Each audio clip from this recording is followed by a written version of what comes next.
Hello guys, welcome to my channel 45. ಇದೊಂದು ಕನ್ನಡದ multi star ಚಿತ್ರ ಅಂತಲೇ ಹೇಳ್ಬೋದು. ಯಾಕೆಂದರೆ ಈ ಮೂವಿಯಲ್ಲಿ ಕರ್ನಾಟಕ ಚಕ್ರವರ್ತಿ ಡಾಕ್ಟರ್ ಶಿವರಾಜ್ ಕುಮಾರ್ ಮತ್ತು ರಿಯಲ್ ಸ್ಟಾರ್ ಉಪೇಂದ್ರ ಮತ್ತು ರಾಜ್ಬಿ ಶೆಟ್ಟಿ ಅವರು ಮುಖ್ಯ ಭೂಮಿಕೆಯಲ್ಲಿ ನಟಿಸಿ ಅರ್ಜುನ್ ಜನ್ಯ ಅವರು ಮ್ಯೂಸಿಕ್, ಡೈರೆಕ್ಷನ್, ಡೈಲಾಗ್, ಸ್ಕ್ರೀನ್ ಪ್ಲೇಯನ್ನು ಮಾಡಿದ್ದಾರೆ. ಇನ್ನು ಇದು ಇವರ ಮೊದಲನೇ ಡೈರೆಕ್ಷನ್ ಅಂತ ಹೇಳ್ಬೋದು. ಯಾಕೆಂದರೆ ಇವರು ಮೊದಲೇ ಯಾವುದೇ ಮೂವಿ ಡೈರೆಕ್ಷನನ್ನು ಕೊಟ್ಟಿಲ್ಲ. ಇನ್ನು ಪ್ರೊಡ್ಯೂಸರ್ ಬಂದ್ಬಿಟ್ಟು ಶ್ರೀಮತಿ ಉಮಾ ರಮೇಶ್ ರೆಡ್ಡಿ ಅಂತಲೇ ಹೇಳ್ಬೋದು. ಬನ್ನಿ ಇದರ ರಿವ್ಯೂ ಹೇಗಿದೆ ಅನ್ನೋದನ್ನು ನೋಡ್ಕೊಂಬರೋಣ. ಇವು ಮೊನ್ನೆ ತಾನೇ ಟೀಸರನ್ನು ಬಿಟ್ಟಿದ್ದಾರೆ, ಅದರ ರಿವ್ಯೂವನ್ನು ನೋಡೋಣ ಬನ್ನಿ. ನನಗೆ ಇದರಲ್ಲಿ ಮೊದಲಿಗೆ ಇಷ್ಟ ಆಗಿದ್ದು VFX ಅಂತ ಹೇಳ್ತೀನಿ. ರಿಯಲಿ ಅನ್ರೇಟೆಡ್ VFX ಅಂತ ಹೇಳ್ತೀನಿ. ಯಾಕೆಂದರೆ ಎಲ್ಲೂ ನಿಮ್ಮನ್ನು ಈ ಟೀಸರ್ನಲ್ಲಿ ಒಂಚೂರು ಬೋರಿಂಗ್ ಮಾಡಿಸೋದಾಗಲಿ, ಎಲ್ಲೂ ನಿಮಗೆ ಅಡೆತಡೆ ಅನ್ನೋದೇ ಇಲ್ಲ. ಅಷ್ಟು ಚೆನ್ನಾಗಿ VFXನ್ನು ಕೊಟ್ಟಿದ್ದಾರೆ ಫ್ರೆಂಡ್ಸ್. ಆ ಗರುಡ ಬರೋದಾಗಲಿ ಒಂದೊಂದು ಅದ್ಭುತ. ಇಲ್ಲಿ ಒಂದು ಬಾಡಿನ ಸುಡ್ತಾರೆ, ಅದ್ರ ಮುಂದೆ ಆತ್ಮ ಕೂತಿರೋದಾಗಲಿ ಒಂದೊಂದು ತುಂಬ ಚೆನ್ನಾಗಿರೋ VFXನ್ನು ಮಾಡಿದ್ದಾರೆ ಅಂತ ಹೇಳ್ತೀನಿ ಫ್ರೆಂಡ್ಸ್. ಅದಾದಮೇಲೆ ಇನ್ನು ಮ್ಯೂಸಿಕ್ ಸ್ವಲ್ಪನೇ ನಿಮಗೆ ಅಡಿಷನನ್ನು ಕೊಡಿಸೋದಕ್ಕೆ ಮೊದಲಿಗೆ ಇದೇನು ಗುರು ಈ ಥರ ಇದೆ ಮ್ಯೂಸಿಕ್ಕು, ಆದರೆ ಹೋಗ್ತಾ ತುಂಬಾ ಸೈಕಾಗಿದೆ ಮ್ಯೂಸಿಕ್ ಅಂತ ಹೇಳ್ಬೋದು. ಇನ್ನು ಇದರಲ್ಲಿರೋ ಟೀಸರ್ನ ಬಗ್ಗೆ ಹೇಳೋದಾದರೆ, ಮೊದಲಿಗೆ ಒಂದು ಬೇರೆ ಲೋಕನ ತೋರಿಸ್ತಾ ಒಂದು ಆ್ಯಕ್ಷನ್ ಮೂಡಿಯೇ ಬಂದುಬಿಡುತ್ತೆ.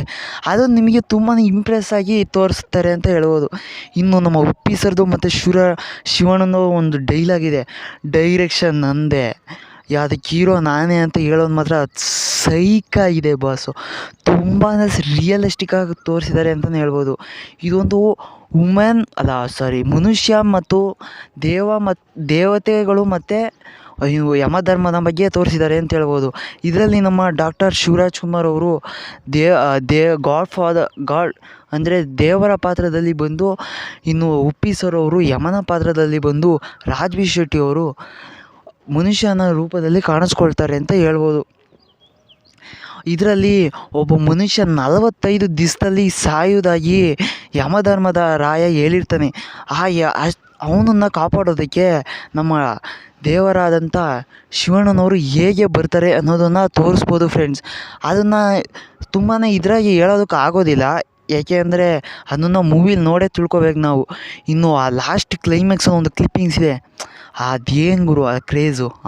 ಉಪ್ಪಿ ಸರ್ದು ಆ ಡಾಗ್ದು, ನಮ್ಮ ಉಪ್ಪಿ ಸರ್ನ ತುಂಬಾ ರಿಯಲಿಸ್ಟಿಕ್ಕಾಗಿ ತೋರಿಸಿರೋದು ಅಂದರೆ ಅರ್ಜುನ್ ಜನ್ಯ ಒಬ್ಬರೇ ಅಂತ ಅನಿಸುತ್ತೆ. ಟೋಟಲಾಗಿ ಹೇಳ್ಬೇಕು ಅಂದರೆ ಇದೊಂದು ಪಕ್ಕಾ ಮಲ್ಟಿ ಸ್ಟಾರರ್ ಮೂವಿ ಅಂತ ಹೇಳ್ತೀನಿ. ಯಾಕೆಂದರೆ ಈ ಥರದೊಂದು ಲೋಕನ ಯಾರೂ ಸೃಷ್ಟಿ ಮಾಡಿರಲಿಲ್ಲ. ಅದರಲ್ಲೂ ಅರ್ಜುನ್ ಜನ್ಯ ಅವರು ಡೈರೆಕ್ಷನ್ನೂ ಕೊಡ್ಕೊಂಡು, ಇನ್ನು ಮಿಕ್ಕಿದ ಮೂವಿಗಳಿಗೆ ಇದು ಮ್ಯೂಸಿಕ್ನೂ ಕೊಡ್ಕೊಂಡು ತುಂಬಾ ಕಷ್ಟಪಟ್ಟು ಆ್ಯಂಡ್ ರಿಯಲಿಸ್ಟಿಕ್ಗೆ ತುಂಬಾ ಚೆನ್ನಾಗಿ ತೊಗೊಂಬರೋಕ್ಕೆ ಶುರು ಮಾಡಿದ್ದಾರೆ ಅಂತ ಹೇಳ್ಬೋದು. ಇನ್ನು ಈ ಮೂವಿ ರಿಲೀಸ್ ಡೇಟನ್ನು ಮೂವಿ ರಿಲೀಸ್ ಡೇಟನ್ನು ಅನೌನ್ಸ್ ಮಾಡೋಕ್ಕಿಂತ ಮುಂಚೆ ಇನ್ನೊಂದು ಬಿಟ್ಬಿಟ್ಟಿದ್ದೀನಿ. ಅದೇನಪ್ಪ ಅಂದರೆ ಅದೊಂದು ಮಧ್ಯದಲ್ಲಿ ಒಂದು ಬ್ರಹ್ಮ ರಾಕ್ಷಸ ಒಬ್ಬನ ತೋರಿಸ್ತಾರೆ. ಅದಂತೂ ಸೈಕಾಗಿದೆ ಅಂತ ಹೇಳ್ಬೋದು.